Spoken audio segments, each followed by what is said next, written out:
তুমি যে দুই তিনটা ছেলে মেয়ে পয়দা দিছো ওগুলো কি একটাও মানুষের জাত হইছে? সব দোষ আমাকে দিচ্ছ কেন? তোমার কোনো দোষ নাই। এক মিনিট, আমার দোষ দিচ্ছ কেন? পয়দা তো দিছো তুমি। তুমি যে জিনিস কুরিয়ার করছো আমি সেই জিনিস ডেলিভারি দিছি, তাহলে দোষটা কার? জানো, আগে শব্দ কানে লেখা থাকতো কাস্টমার হলো ফেরেস্তার মতো, আর তখন নিজেরে ফেরেস্তা ফেরেস্তা মনে হইতো, তাই না? আর এখন শব্দ কানে লেখা থাকে আপনি সিসি ক্যামেরার আওতায় আছেন। তাইলে তো এখন দোকানে গেলে নিজেরা চোর চোর মনে হয়, তাই না? একটা হৌরের পরে বিয়া হরিয়া মোর জীবনটা টানা টানা করিয়া লাইছি। অমাতারি অত কও কি আয়, মুই তোর লেগে কি হরি নাই? বাল হরছেন, আজ পর্যন্ত মোর লাগে একটা রোমান্টিক কথা কইছেন? বালের রোমান্টিক কথা কমু? কোলে মাতার আইকে রোমান্টিক কথা কইতে গেলে তুই মাথার উহুন বাজতে শুরু করো। অসহ্য গরম পড়তিছে, একদমই সহ্য করতে পারতিছি না। মনে হচ্ছে জানি আগুনের গোলা এসে গায়ের ভিতর করতেছে। এই শোনো না, একটা এসি লাগাও না। এসি তো আমিও কিনতে চাই, কিন্তু কিন্তু কি বলো তো না। বাপ কারেন্ট বিল দেবে। আচ্ছা, আমার গায়ের রং যদি কালো হতো তাহলে কি তুমি আমাকে বিয়ে করতা? জীবনেও করতাম না। আমি কালা, তুমি কালা, ছাউপনা গুলোও তো কালা হইতো, তাই না? আর যদি আমার বাবা যৌতুকে প্রাইভেট কার দিত তাহলে? তাও করতাম না। তোমার বাপের প্রাইভেটের চক্করে আমার জামাইরে হেলিকপ্টার দেয়া লাগতো।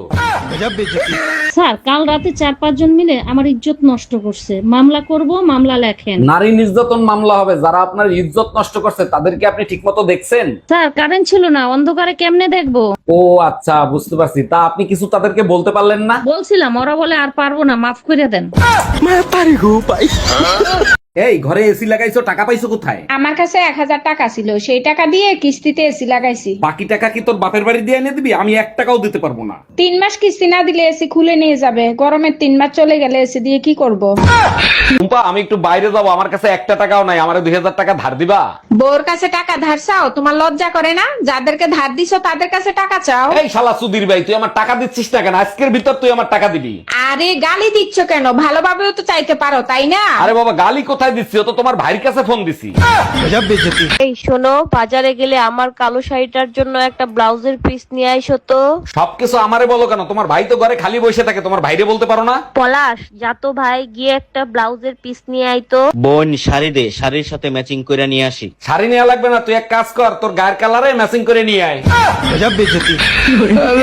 তোমার নানা এই বয়সে তোমার নানিরে ডার্লিং বলে ডাকে। ওনাদের ভিতর কি ভালোবাসা একবার দেখো। আরে কিসের ভালোবাসা? নানা নানিরে বাঘের মতো ভয় পায়। 30 বছর আগেই নানা নানির নাম ভুলে গেছে, তাই ডার্লিং কে ডাকে।